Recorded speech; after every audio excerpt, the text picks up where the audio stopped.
So, California Congresswoman Barbara Lee made news today as she endorsed Kamala Harris as the 2020 Democratic nominee for president. And that took a lot of progressives, including myself, by surprise. You would have expected that someone like Barbara Lee would have endorsed somebody that was a more progressive candidate than Kamala Harris. Obviously, there are some crossovers in terms of I hate to say it, but the identity politics realm of things, and also the fact that they're both from California. They've both been working in the state of California as legislators for a long time now.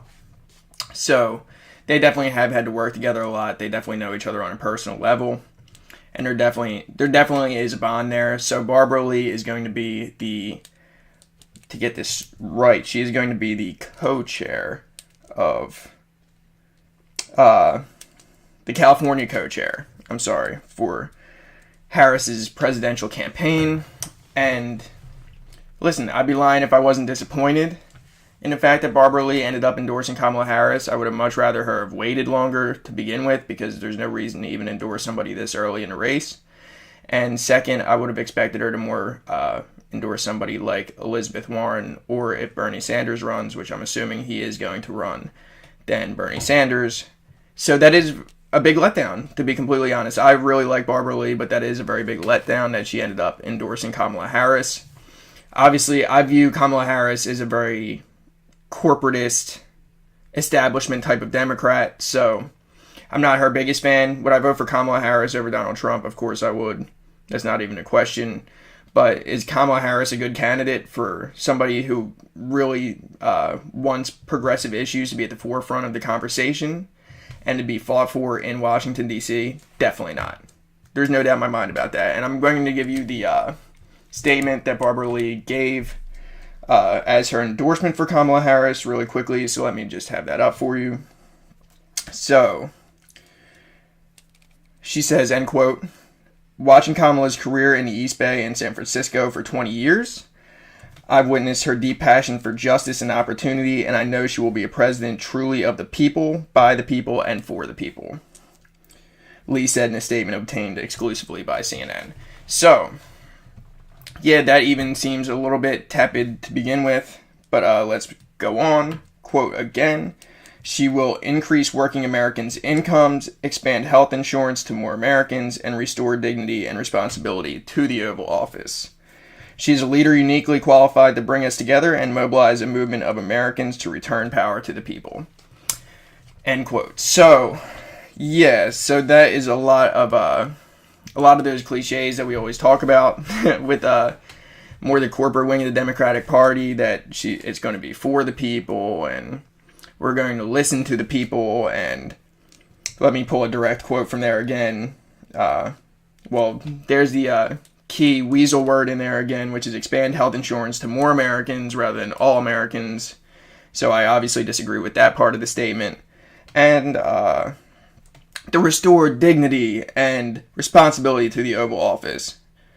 So, first off, in terms of this, she will increase working Americans' incomes, expand health insurance to more Americans, and restore dignity and responsibility to the Oval Office. Basically, I think any of the American, I don't even know where I was going with that, but any of the Democratic candidates would restore a lot more dignity and humanity to the office than Donald Trump. So that's not even really a question. You could vote for any of them. You could vote, maybe except for Amy Klobuchar, who maybe she'll throw binders at people, but she's still better than a racist, misogynist like Donald Trump. But at the end of the day, though, if you voted for Elizabeth Warren, if you voted for Cory Booker, if you voted for, obviously, Elizabeth Warren, obviously Bernie Sanders, if you voted for Kirsten Gillibrand, all of those people are going to bring a lot more dignity and humanity and decorum to the Oval Office than Donald Trump. That's a given. But that's not what we're voting on. You could blindly cast a ballot for anybody in this election on the Democratic side of things, and you're going to get more dignity and humanity in the Oval Office. So, that point by Barbara Lee, I think that's pretty much empty, and I'm not trying to go too hard on the statement because, honestly, it is just an endorsement statement. I'm not expecting Barbara Lee to lay out Kamala Harris's entire campaign platform and go detail by detail about what policies Kamala wants to institute and how they're going to work and all of that. I know it's not going to be that wonky. I know it's not going to be that in detail, but still, when I get these platitudes from the Democratic establishment candidates, and I'm not saying that Barbara Lee is one, but even just the fact that she's endorsing one, and then all of a sudden all the platitudes come out from Barbara Lee, I think it just says it all, because there's not really a lot of substance in the endorsement. There's nothing like, oh, I know Kamala Harris is going to really kick ass and take names for Medicare for All, and she's going to fight like hell to get tuition-free public college. No. So there was nothing like that in there. I'll stop ripping through the statement, though, because it is just kind of a normal, run-of-the-mill endorsement statement for 2020. Nothing super powerful. A lot of platitudes and cliches, but at the end of the day, it is what it is. And like I said, I'm disappointed in the fact that Barbara Lee even did this. It caught me completely off guard that she would even do this. I mean, obviously there's the California connection there, and obviously both have been involved in California and Democratic politics for a while now, so they've crossed paths a lot. So I mean, some of it makes sense, but still the fact that Barbara Lee has always been known as one of the more progressive Congress people in general for a very long time, for over a decade now, then it's just surprising to find out that she would back basically the main establishment candidate. It kind of reminded me of when I found out that Elizabeth Warren didn't endorse Bernie Sanders and instead kind of hopped right behind Hillary Clinton, and it's just very disappointing because Elizabeth Warren really aligns far more with Bernie Sanders politically than she does with Hillary Clinton, but they're just kind of doing it because they think, you know what, the party's behind Hillary Clinton, the leadership of the party's behind Hillary Clinton. Hillary Clinton seems like she's in their eyes, a popular candidate. Obviously she really wasn't, but everybody just kind of had her coronated in the mainstream media as being the queen of the Democratic Party. So you gotta kind of just bow your head and go along with it. I mean, obviously there were people that were courageous enough to stand up against that, like Tulsi Gabbard. But Elizabeth Warren let us down in that respect, and then Barbara Lee let us down in that respect today. So outside of that, though, I do want to go over some of the good for people that maybe haven't heard as much about Barbara Lee in the past or haven't really looked into what she's been about since she's been in Congress. So I do want to cover some of the positives because, like I said, Barbara Lee has been a congresswoman that has been revered by most progressives. I don't want to speak for everyone, but most progressives, I would say, really viewed Barbara Lee in a favorable light. A lot of us wanted her to be the Speaker of the House over Nancy Pelosi because we felt that Nancy Pelosi was far too the right to be leading this new Democratic Party in the House, and we needed somebody that was actually more progressive in there that would fight for progressive values. Obviously, we were right that Nancy Pelosi was not going to fight for progressive values, so it would have been fantastic if we did get Barbara Lee in there. She did not end up throwing her hat in a ring for that one, but it is what it is with that. That was a little bit disappointing, too, that she didn't step up to the plate on that one, but like I said, I'm not going to crucify her for that either. And so just to go over some of the things that she's done that are notable in her career and why she carries so much clout with her and why her endorsement is without a doubt the biggest political endorsement that Kamala Harris has received so far. So she's a former chair of the CBC, the Congressional Black Caucus. She was also the current whip. She's also the current whip and the former co-chair of the Congressional Progressive Caucus. She's also the vice chair and a founding member of the LGBT Equality Caucus, and she's always been a very popular politician among progressives. Like I said, a lot of it comes from her being vocally anti-war over the years. So after 9/11 happened, everybody in Congress was on board with doing the authorization for use of military force act then, to give the executive branch the power to go and fight any of these terrorist cells for Al-Qaeda that we are declaring war on. So that gives us basically this ability to go into any country that Al-Qaeda is at, or any country that is harboring Al-Qaeda-linked terrorism, even if we just, trust me, the evidence could be chalky at best in terms of what evidence we actually have that's substantive in terms of being able to chase a terrorist cell like that in a different country. But you know how the United States is. we're very imperialistic as far as that's concerned. So we do kind of just break down the door wherever we want to go. And she saw the AUMF as a way of us being able to do that more often, where you didn't have to get Congress's approval. You could just go and put boots on the ground in countries where you're suspecting terrorist cells to be.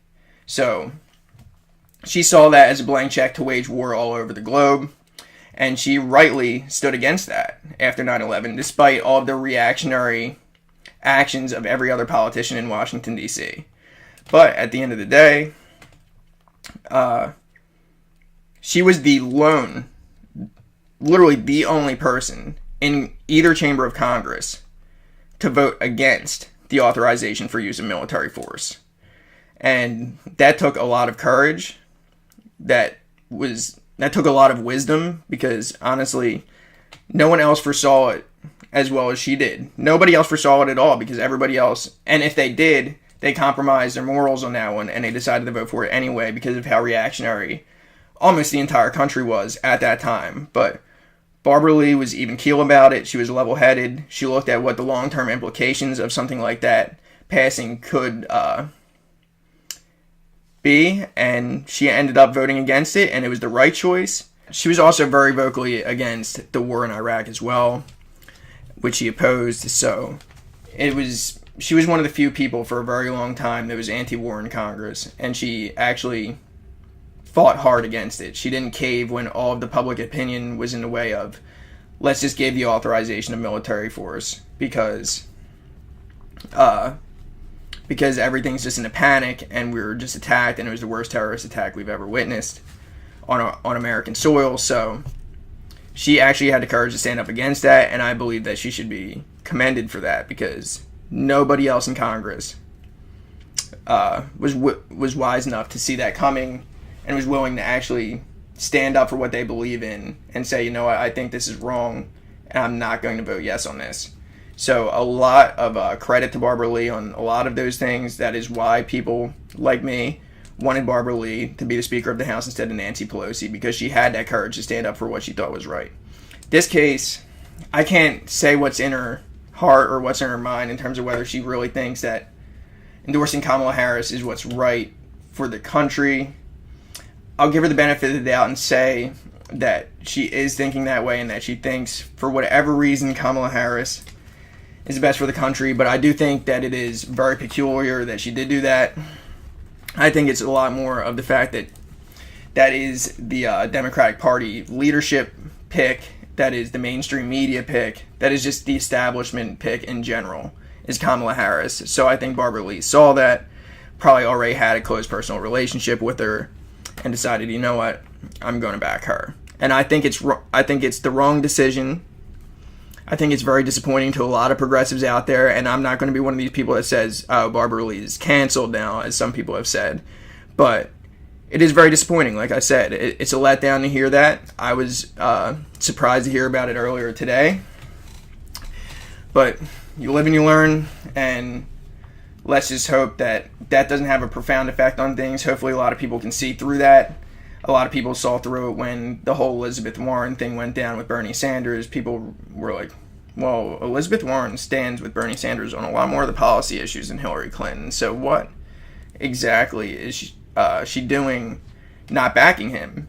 And people realized what the real reasons were why Elizabeth Warren didn't back him, and they held her accountable for it. And I think that same thing is happening with Barbara Lee already. I think some people are going too far in saying that she's canceled, but outside of the cancel part, I think it is right to hold her to account for that, and to let her know that as a progressive, you are disappointed that she decided to back the corporatist establishment pick for 2020 in the Democratic Party. So, yeah, that is all on Barbara Lee. Like I said, she's been a great congresswoman for so many years now. She still is a great congresswoman. I completely disagree with her on this decision, and hopefully she makes better decisions in the future, because this Kamala Harris one, not good at all. And like I said, I don't know whether I prefaced this at the beginning of the video, but this is only my second news story that I've done on here so far. So I would love it if you could subscribe to the channel, hit like on the video, and also follow me on Twitter at Plutocracy Today. And you could also email me at plutocracytoday@gmail.com if you have any questions or suggestions on what stories to cover, or if you want me to just talk about any topic in general. You can always email me or tweet at me about that. You can also comment below, let me know about that. I'll always make sure I read through them as well. And yeah, so like I said, that's at plutocracytoday@gmail.com. You can also reach me at seancassella, that is seancassella@gmail.com. And follow me on Twitter at plutocracytoday. I really do appreciate it, guys, and I'll be talking to you all soon.